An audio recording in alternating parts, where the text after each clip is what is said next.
Jai Gurudev, everybody. Jai Gurudev a todos.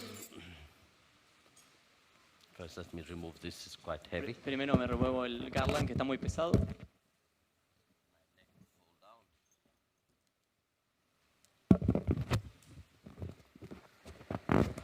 Wow.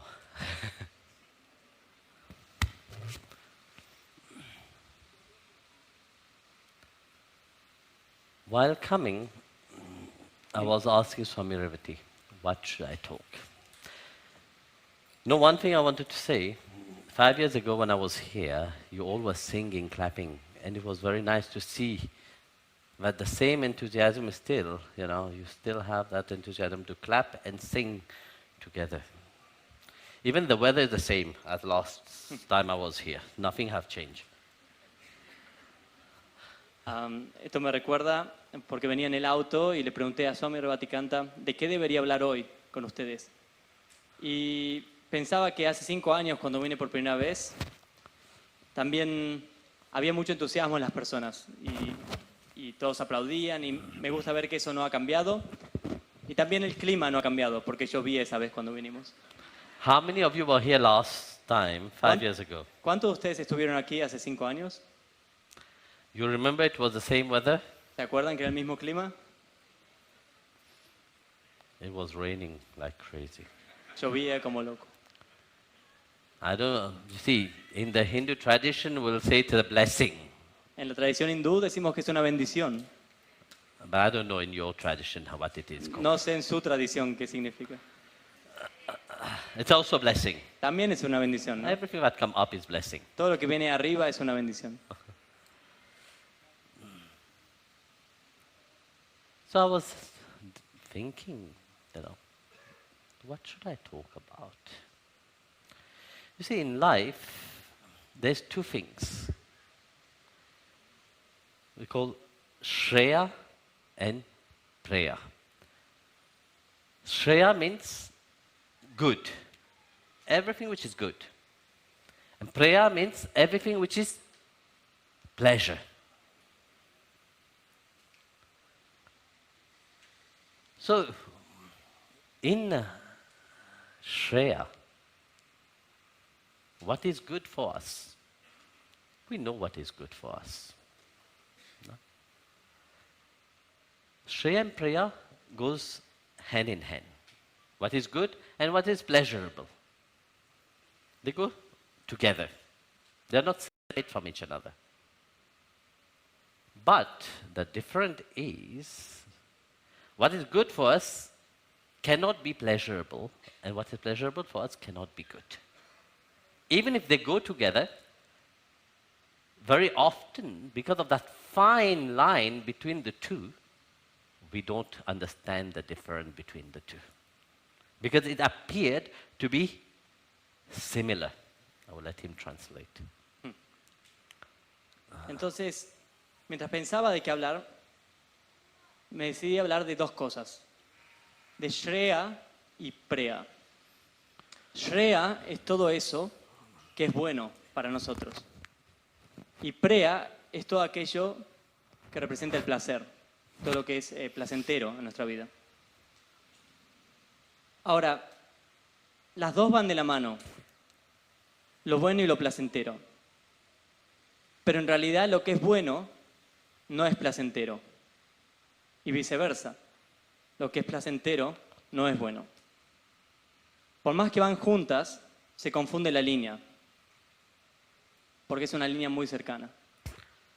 So because of that difference, we confuse what is good for us, but we always do what is pleasurable for us. Similar, right now you are sitting here, no? You will come for Darshan. After Darshan, what would you do? You have a choice to go and sit and wait till the end, or you go back home. That is your choice. No? Or some would say, let me sit a little bit and meditate a little bit. And other will say, no, I've been waiting so long. I will go back home. It will be more pleasurable. You will have a good pleasure, you will sleep nicely. This is the choice. That's it. What is the difference between the two? You know? One, what is good for you? You have that choice to decide. An animal don't have that choice to decide. An animal goes with the instinct. It will act according to their own instinct. But human being, what is good for you? You have the choice to take. And this is very important to understand. I remember once, let him translate. Pero por ser una línea muy delgada, siempre lo confundimos. Creemos que lo que es bueno se puede confundir y seguimos lo que es placentero. Por ejemplo, ahora vienen y reciben Darshan conmigo. Y luego vuelven a su asiento. Y tienen la opción. Me quedo, medito, absorbo lo que he recibido. O al contrario, pienso, ya he esperado mucho tiempo, me quiero ir a casa, quiero ir a dormir. Very pleasurable. Muy placentero. Y eso es la opción que tenemos. Tenemos esa opción que es característica del ser humano. El animal no puede decidir. El animal simplemente sigue su instinto. Pero el ser humano tiene esa opción. Puede elegir lo que es bueno para él. Around 10 years ago, while giving darshan in South Africa,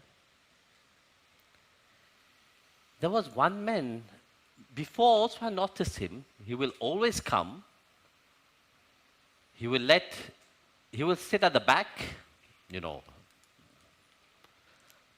His wife will come and have darshan, and then after darshan he will take his wife home. So around 10 years back, that fellow came for darshan, and I saw him, and I was surprised. He's a very famous doctor in South Africa, very famous surgeon. He had darshan. I saw him. I saw he's not right. Fine, I know what is wrong with him. So I had the choice to talk with him or not to talk with him. When he finished darshan, I grabbed his hand and pulled him back. I said, "What do you want?" At that moment, he looked at me. He cried. Said, "I'm a very famous doctor." I said, "Yes, I know who you are." That doctor had done so much surgery that you can go to the moon and come back with so much stitch that he have done. He said, "I have cancer. Last stage of cancer. Doctor have given me only several months to live." Okay.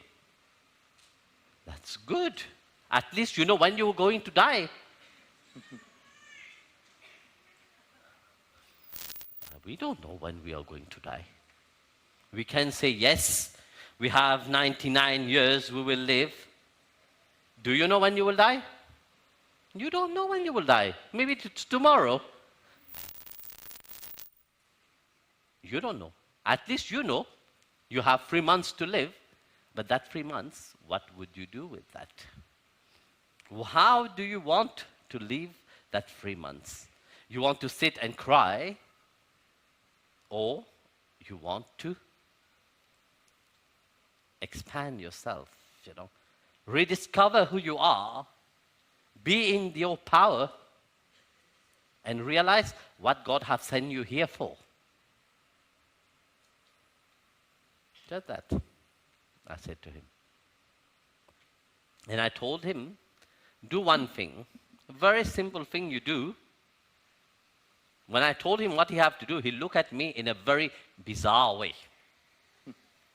A famous doctor, with a shock in his face, he looked at me. And I told him, that is your choice. If you want to do it, you do it. If you don't want to do it, don't do it. And I asked him, where are you going? He said, I'm going back to the hospital. I said, okay. It was a Friday. I had a darshan. It was Saturday, sorry. Had darshan on Saturday. So he went back to the hospital. This doctor was an atheist. Complete atheist. He didn't believe in anything. His wife will come. He will sit there, very grumpy looking.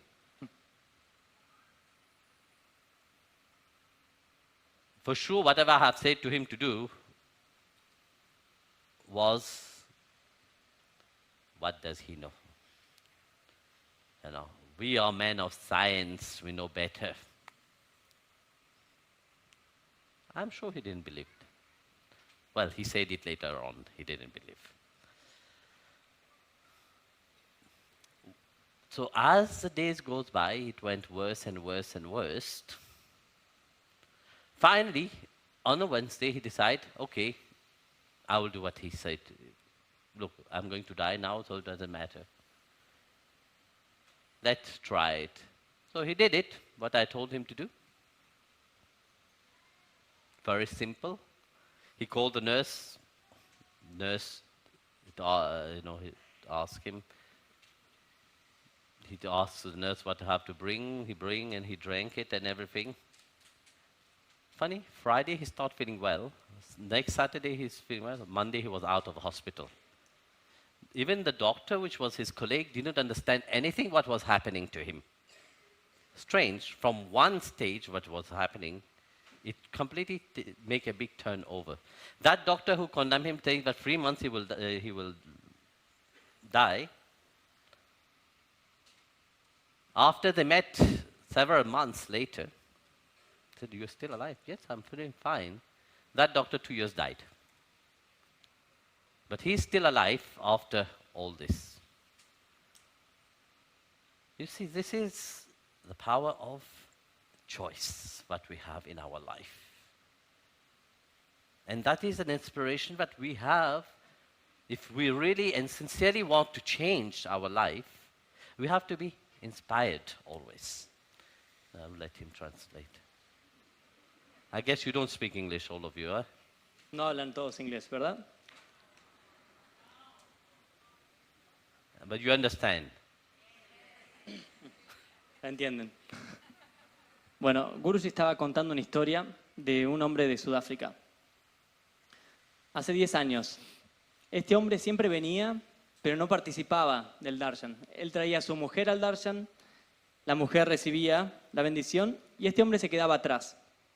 Cuando la mujer terminaba el Darshan, él la recogía y se la llevaba de nuevo a casa.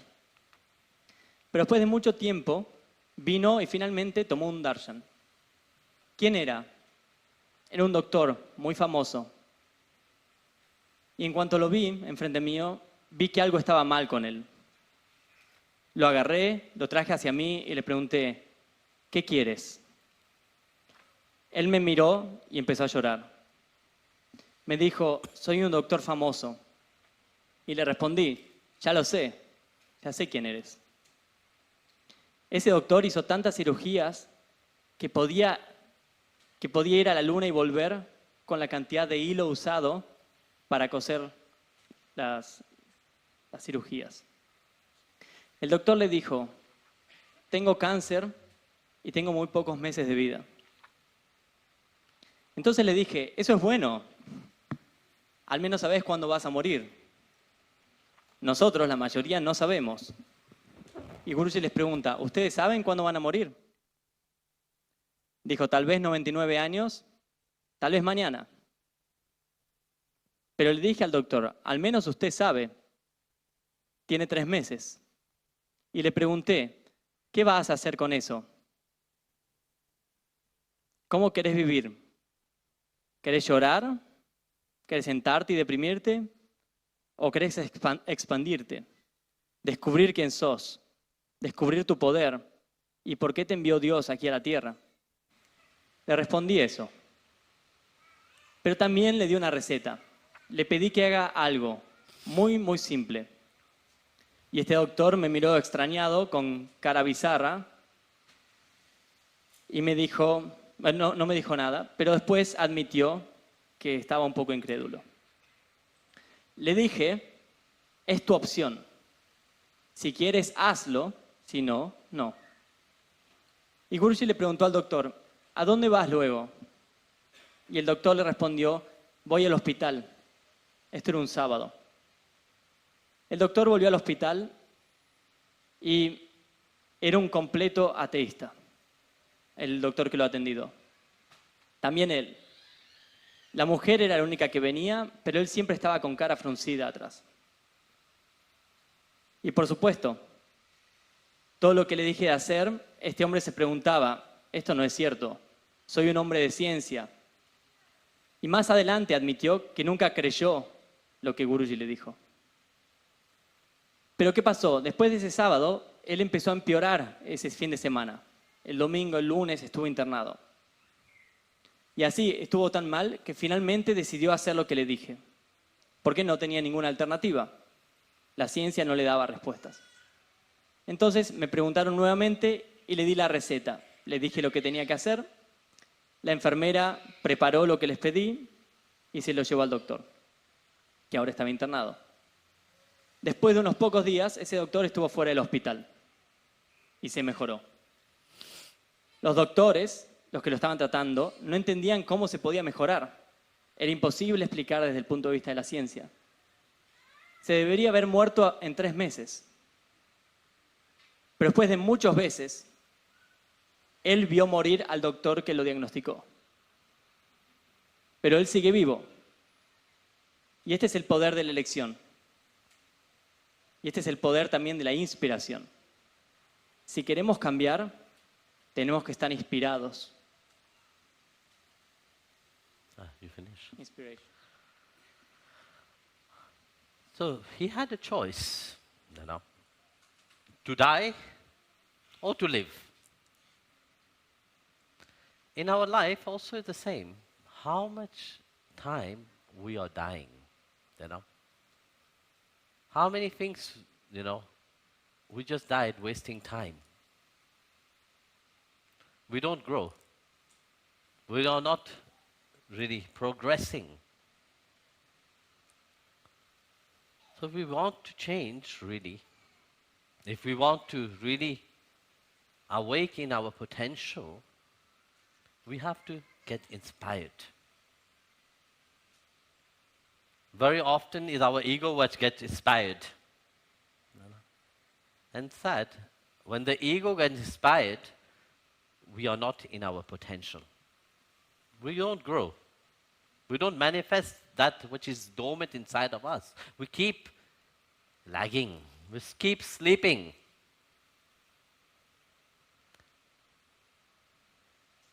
Just like when you want to learn to play a game. How do you learn? Por ejemplo, entonces Guruji dice que tenemos esta opción, morir o vivir. En nuestra vida, ¿cuántas veces pasamos por lo mismo y perdemos tiempo en esa decisión? Decidimos lo que nos hace no crecer, que nos evita progresar, lo que nos evita cambiar. Pero si despertamos, entonces nuestro potencial requiere de esa inspiración. When do you learn truly to play a game? When you're winning or when you're losing? Cuando juegan un juego, ¿cuándo aprenden? ¿Cuando pierden o cuando ganan? When they win. When they win. When you win. Actually, it's opposite. De hecho, es lo It's not opuesto. when you are winning. No cuando ganan. You learn when you are losing. More you lose, better you become. Más perdemos, más aprendemos. Mejor nos ponemos. Because when you are winning, you want people to look at you. It's not, your ego start rising. When you want people to look at you, your ego start rising, you are losing. You are not progressing at all. You stop your progress. As long as you lose, you have the capacity to move forward and become better. So don't think that everything that happened, bad things that happen into your life, is to put you down. Life is such a mystery. Life is such a lesson which God have given us. You know? But are we learning from life itself? Or are we just taking it for granted and move on like an animal?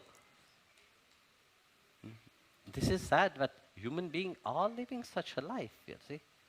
They live like an animal, eating, sleeping, drinking, dying, finish. What have you achieved in life? Nothing. Always humble yourself. Always have somebody higher as an inspiration, what you want to achieve. Be inspired. And achieve that. Always know that there is something else which will inspire you to move forward, that you can achieve something highest. And that is life itself. For that potential to manifest itself, you have that choice.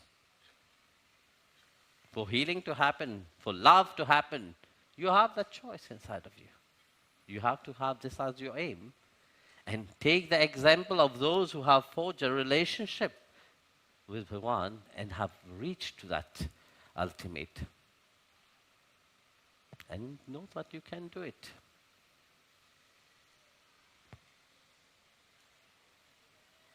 Entonces, ¿qué pasa cuando ganamos? Cuando ganamos, el ego crece y aquí no hay progreso. Pero cuando perdemos, tenemos la capacidad de mejorar, ser más humildes y ser mejor. Entonces, lleven esto a su vida. Todo lo que pasa en la vida no es para tirarte para abajo. Es una lección para aprender y crecer. Pero, ¿aprendemos de las lecciones de la vida? ¿O seguimos tomando la vida por sentada y seguimos manejándonos como un animal? Vemos muchas veces que el ser humano vive como un animal, simplemente come, crece, se reproduce y muere. ¿Pero qué aprende? Nada. Entonces, busca tomar a alguien como inspiración en tu vida, dependiendo de lo que quieras alcanzar. Sabe que siempre habrá algo mayor por alcanzar en tu vida. Eso es la vida, es la búsqueda de ese potencial. Y para alcanzar ese potencial, necesitas elegir correctamente. Entonces, elige como ejemplo a aquellos que eligieron forjar una relación con eso superior. A ellos que han alcanzado a lo último, al objetivo de la vida.